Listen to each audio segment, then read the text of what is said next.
Hello everybody, welcome to another daily dose of gaming news and all that good stuff. And as always, I also publish on Rumble. And at the moment, we are basically on gaming news episodes at the moment, at least until the end of the year.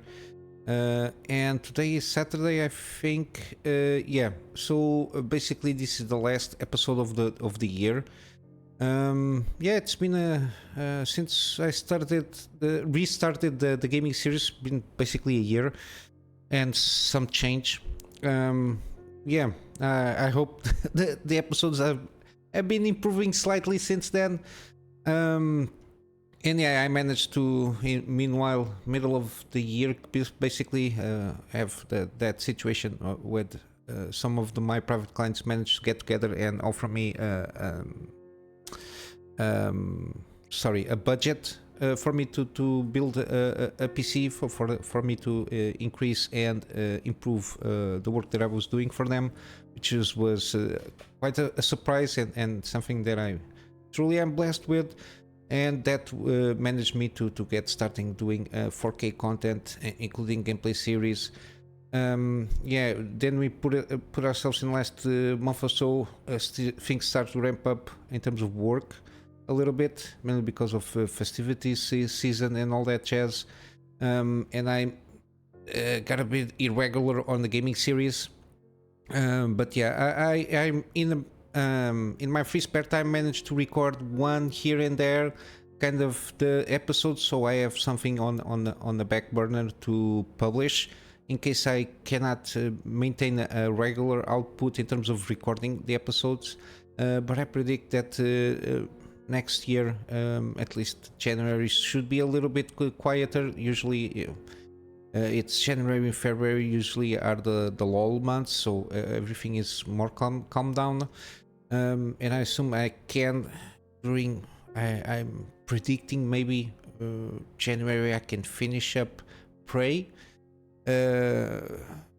I think, I'm not sure, we already have 7 videos. I'm not sure how I am far enough on the game, but yeah, XCOM 2 will take its time because it's with the mods. They have mods specifically to increase the time that you can take to finish up the game, and the fact that a lot of the increased difficulties and more stuff you need to do to get around getting to the end game there. And then I will try to do something else, but I will do a video maybe Monday or Tuesday with more predictions regarding the channel. But yeah, it's been a great ride, and yeah, hopefully in the next year I might I don't predict buying anything new in terms of hardware to do an unboxing. The only thing that I can imagine would be, I don't know, another monitor, mainly because of I really intend to do some streaming, to do some streams here and there. I bought Elden Ring mainly to I'm waiting on. I might start playing by myself a little bit of Elden Ring to get a hang of the game. But yeah, these kind of games are good for streaming, and at least I can kind of relax, get a like 2 to 3 hour slot. But yeah, we'll see how it goes. But yeah, overall it's been a very good year, especially for gaming, and yeah, we'll see how it goes. So let's get wrap up. We got basically full specifications of, at least for the 4080 Super kind of a thing there. Again, officially they were going to be announced on the 8th of January, and then they will be launched throughout the January month there until basically till the end, depending. I think the first is a 4080 Super, then 4070 Ti Super, then 4070 Super. In terms of comparisons with the non-super versions, basically in terms of cores, 4080 has around plus 5%, give or take. In terms, the one that gives a little bit kind of more hope for me is the 4070 Ti Super, because it has a lot of more cores, supposedly 10% more. In terms of base clocks, it's the only thing that they increased a little bit here and there. Basically between 4 in the 4080 Super and 1, because it has because of the 4070 Ti Super has a lot of more cores. Usually in terms of frequencies they don't ramp up that much, but the fact that he has plus 4 more gigabytes of VRAM, and the fact that of course has a little bit more bandwidth in terms of memory with that, yeah, it's the one that gives me the most hope of being a good uplift in terms of overall performance, and maybe doing some 4K gaming capabilities there, and at least be a very excellent 1440p high fidelity in terms of graphic wise, in terms of 4040p, and reach some good results there. That's my main hope. I think that the 4080 Super is just to jump a little bit more regarding the 7900 XTX, because the non-Super is basically in line. They trade blows. The only thing that the 4080 can beat a little bit the 7900 XTX in terms of ray tracing and all that jazz, and basically NVIDIA the only thing that has above AMD, except for the 4090 of course, is mainly the DLSS. In terms of quality itself, it's a little bit better than FSR at this moment in time. But yeah, regarding that, we'll see how it goes. Now we just need the prices, which is something that we don't have even supposedly speculation here. Something that is going to be announced on the 8th, and taking into account the variances in terms of performance, maybe the 4070 Ti has the biggest uplift in terms of performance regarding the non-super version there. But yeah, we'll have to wait and see. For again, always wait for independent reviewers. Usually I trust very much on Hardware Unbox, Gamers Nexus in terms of their reviews, their comprehensive reviews, and even Hardware Unbox usually does the comparative pricing, price per frame and all that jazz, and he usually takes into account at the time of the review the prices that are on the market. I like those reviews, so it gives us a better sense and a better comprehension of what GPU we want to buy. So if you can hold on buying a new GPU, I will advise at least until end of January to make a decision here. I suppose there's going to be some changes here also on the non-super versions in terms of pricing, but yeah, we'll have to wait and see how it goes. And regarding pricings, prepare for next year SSD prices to have around 50% price hike. So basically, how it says, too long, didn't read. The LDR is basically the return of $100 1 terabyte SSDs. This is mainly because the prices, how they worked out, they basically overproduced in terms of chips there for NAND chips, and the demand was not that much and got overfull with inventory, so the prices were lowered. Then people start buying up, and they were not basically making any kind of returns. They were even who was it, had like $2.5 billion in terms of losses. In the first quarter, Micron, because it was so cheap that they couldn't recoup the manufacturing cost there. So basically, one of the biggest ones, Samsung, managed to cut a little bit the production there, so the inventory on the market will dry up a little bit, so they can rise a little bit more, the prices be more on par with to get some profits out of the products. But yeah, if it was not for this 50% increase, I think they couldn't even how do you say it?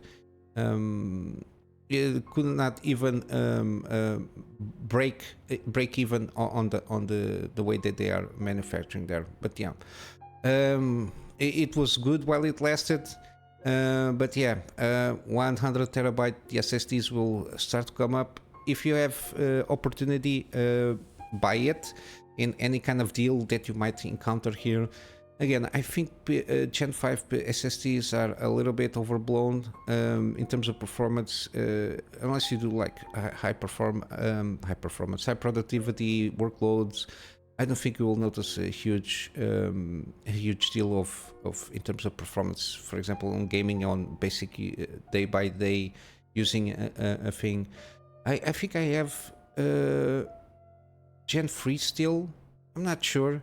But they are good. The games load up pretty quickly. The production work that I do, I don't notice like any kind of stuttering or anything. The only thing that might be related to that is the huge file size that I do for the gaming series, like 60 gigabytes each video there. Might get a little bit on the scrolling thing, but that's it. I can deal with that at this moment. I don't have the need to have like a huge super high speed. It's not something that it's work related.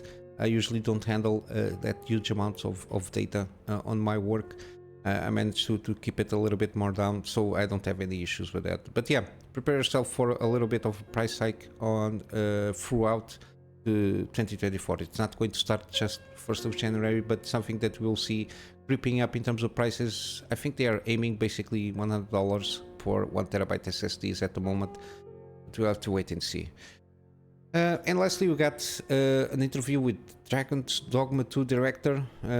Basically, he's apologizing for the 12-year wait. Even though supposedly there was an interview in 2019 ahead of the release of Devil May Cry 5.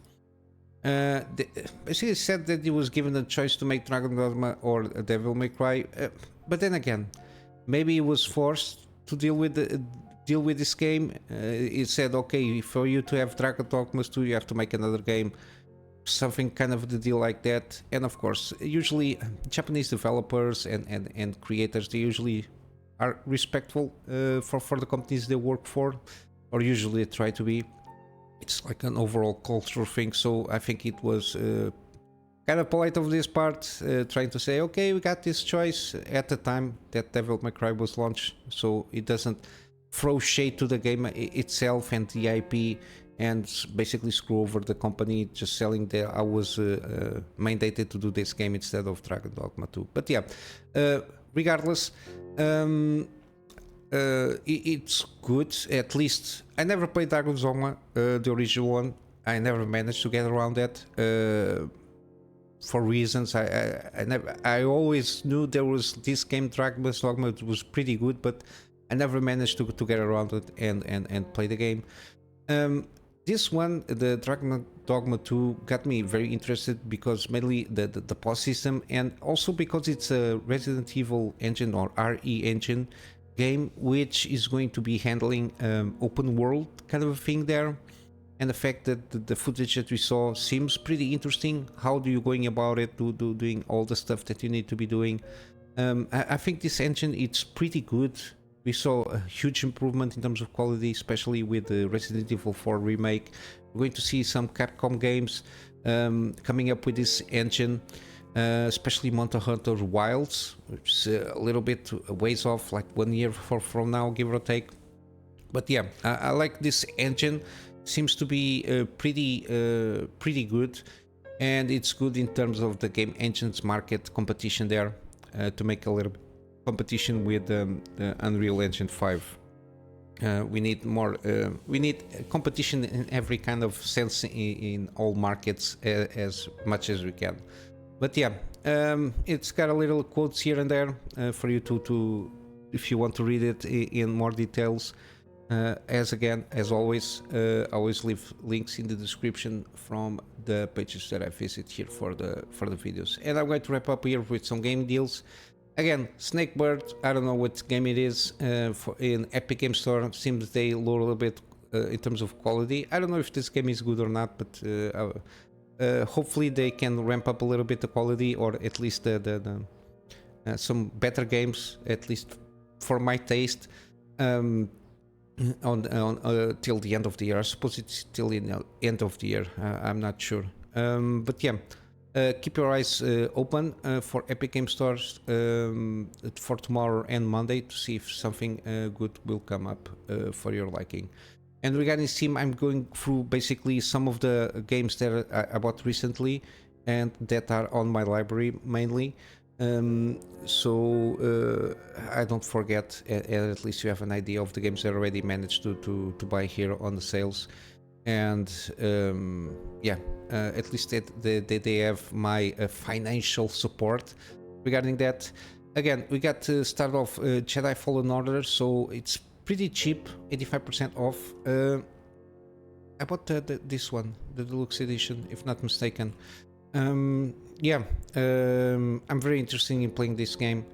And the sequel, the PC port still has some issues here and there, but it's if you can deal with that, the vertical stuttering, basically it's I think it's called vertical stuttering.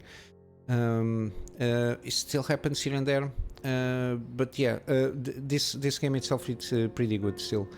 We got also Sekiro. Again, Sekiro, I didn't bought this one, but it's very rare you see From Software games on the deal. Sekiro has been the one that you see the most from Software because it was published at the time from Activision. Usually they do more deals than from where I forget, from the same yeah, Bandai Namco. Bandai Namco usually doesn't do a lot of deals. But yeah, Sekiro 50% off, one of those that I will try one of these days. We got Elden Ring again. I don't see this close. I don't even know for sure if when the Shadow of the Earth 3 comes out, if they're going to do any kind of deal. But this is the cheapest that the game has been, 40% off. I didn't buy the deluxe edition because it doesn't bring anything except for OST and everything. I tried to buy the cheapest that I could at this moment in time, so I can save up and buy other little games like the Jedi Fallen Order. So I tried to save up a little bit here on the Elden Ring, the base game, but I got all the access of all the gameplay's functionality, so it's more than good enough for me. And at least I save some money that I can afterwards spend on the Shadow of the Earth 3 when it comes out. We'll see. We got also the Tomb Raider franchise is still on the deal.